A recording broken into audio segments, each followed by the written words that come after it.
Shalom. I'm Eddie Chumney of Hebraic Heritage Ministries, and we welcome you to this week's Focus Israel Report. In this week's report, we're going to be sharing with you regarding the current status of the Israeli-Palestinian peace process, and it is as follows.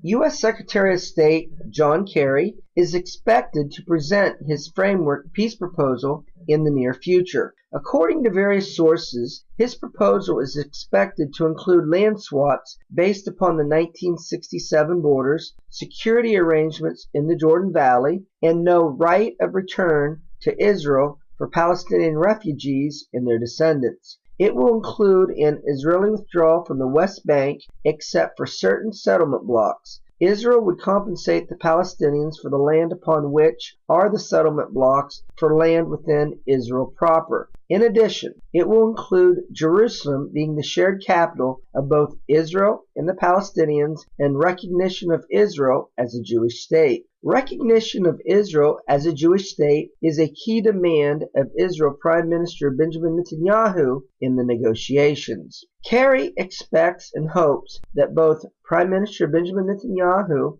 and Palestinian President Mahmoud Abbas will declare that despite their reservations about one or another element in the U.S. framework proposal, they will use it as the basis of further negotiations between the two sides. Palestinian Authority President Mahmoud Abbas said a full and final Israeli military withdrawal from Palestinian territory should take place within a 3-year period under any final Middle East peace deal. We say that in a reasonable time frame, no longer than 3 years, Israel can withdraw gradually, he said. We have no problem with there being a third party present after or during the withdrawal to reassure Israel and to reassure us that the process will be completed, Abbas said. We think that NATO is the appropriate party to undertake this mission. The Palestinian borders must, in the end, be held or controlled by the Palestinians and not by the Israeli army, he said. Abbas reiterated Palestinian demands that a two-state solution be based on 1967 borders that existed before Israel captured the West Bank and stressed the importance of having annexed East Jerusalem as the Palestinian capital. Israel and U.S. officials in close contact with Netanyahu describe him as being torn between realizing that some kind of two-state solution is necessary for Israel's integrity as a Jewish democratic state and to eliminate the threat of an economic boycott from Europe, and being skeptical about Palestinian intentions. Netanyahu said, "I do not want a binational state, but we also don't want another state that will start attacking us." This is why that although Netanyahu has started to prepare the ground in Israel for acceptance of the U.S. framework proposal, if he proceeds on its basis, even with reservations, his government coalition will likely collapse. He is likely to also lose a major part of his own Likud political party and other right-wing allies, such as Jewish Home. In short, for Netanyahu to move forward, he will have to build a new political base around centrist parties. To do that, Netanyahu would have to become, to some degree, a new leader, overcoming his own innate ambivalence about any deal with the Palestinians to become Israel's most vocal and enthusiastic salesman for a two-state solution. Otherwise, Israel will never be able to accept a peace agreement with the Palestinians. Netanyahu described what he believes to be the core issues of the conflict with the Palestinians. He said, "We stand on two basic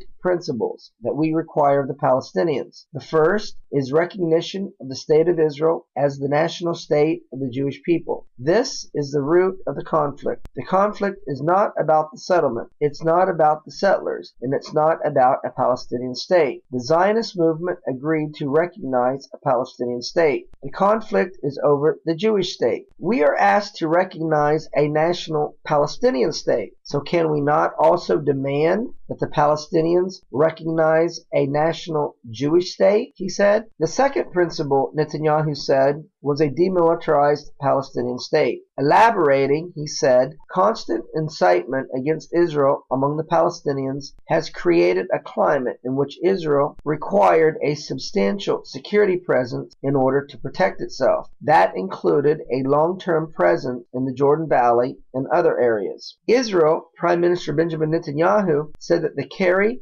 Framework Peace Proposal reflects American positions. He said, "I would like to emphasize that they are not Israeli positions, but rather American ones. Israel does not have to agree to anything that the Americans present." However, U.S. Ambassador Dan Shapiro said that the Kerry Framework Peace Proposal is not solely composed of American ideas, but is drawn from ideas which the Israelis and the Palestinians themselves have presented. He said, "As we continue our work at this stage to shape a framework proposal, it is very much drawn from ideas the parties have put on the table themselves. Very little of it will be purely American ideas. There will certainly be a role for America to try and bridge some gaps, but much of what will emerge from that has arisen from discussions between Israel and the Palestinians." Shapiro said that this framework, if it is going to be successful in giving more time to negotiate a full agreement, is going to need to contain real decisions on all the core issues. In response, Rabbi Chaim Druckman, head of the network of Bnei Akiva Yeshivas, had harsh words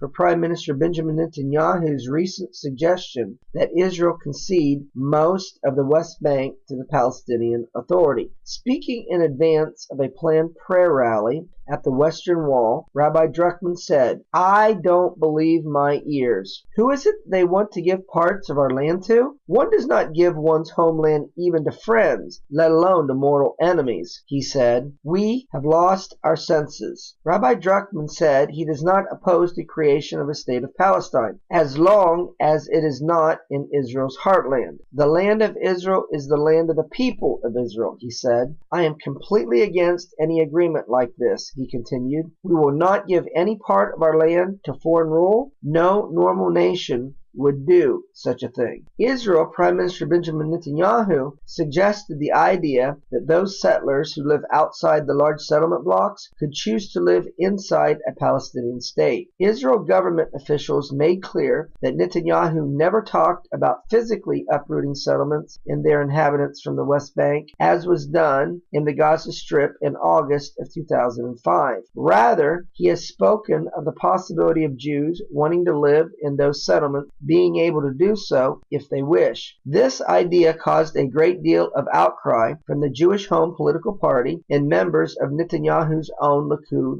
political party. Jewish Home political party leader Naftali Bennett called upon Prime Minister Benjamin Netanyahu to rule out letting Jewish communities in the West Bank come under Palestinian control. The idea of Jewish settlements under Palestinian sovereignty, as was suggested by someone in the Prime Minister's office, is very dangerous and reflects a loss of marbles and values, Bennett said. "We did not return to the land of Israel after 2,000 years to live under the government of the Palestinians and Mahmoud Abbas." The Prime Minister's office responded to Bennett by saying, "Bennett is irresponsibly harming Israel's national interests and diplomatic procedures intended to expose the true face of the Palestinian Authority in exchange for his own media coverage." These sources went on to say that Bennett is undermining Netanyahu's efforts in proving to the international community that it is the Palestinian Authority who poses an obstacle to peace. Deputy Defense Minister Danny Danon of the Likud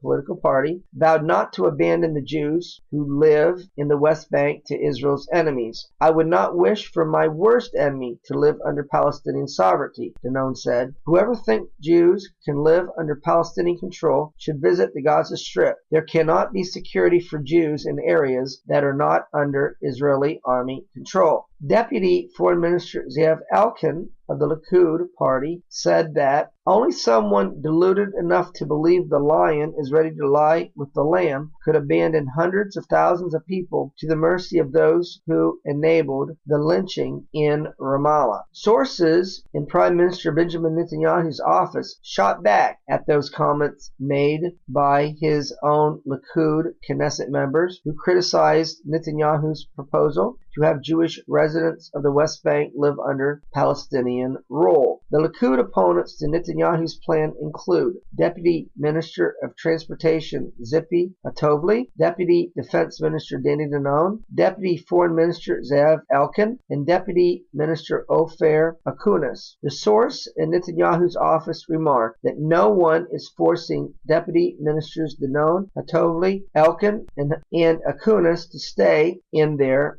positions. They can leave them and resign anytime they want. According to the same source, Economic Minister Naftali Bennett, who was slammed for similarly criticizing the proposal, also has the same alternative to leave the government. This clash highlights a growing schism within Netanyahu's Likud political party, as several Knesset members, including those mentioned by the source, are reportedly planning a rebellion in the party over Netanyahu's willingness to make irresponsible concessions to the Palestinians. Netanyahu's proposal, which was phased earlier in a positive light as not uprooting any settlements anywhere, was opposed by Hatovli, who said that a diplomatic plan that relegates the Jewish settlement enterprise to Palestinian sovereignty will not receive political backing within the Likud. Jewish Home Leader Naftali Bennett called Netanyahu's proposal a very grave matter that reflects a panicked loss of values. Akunis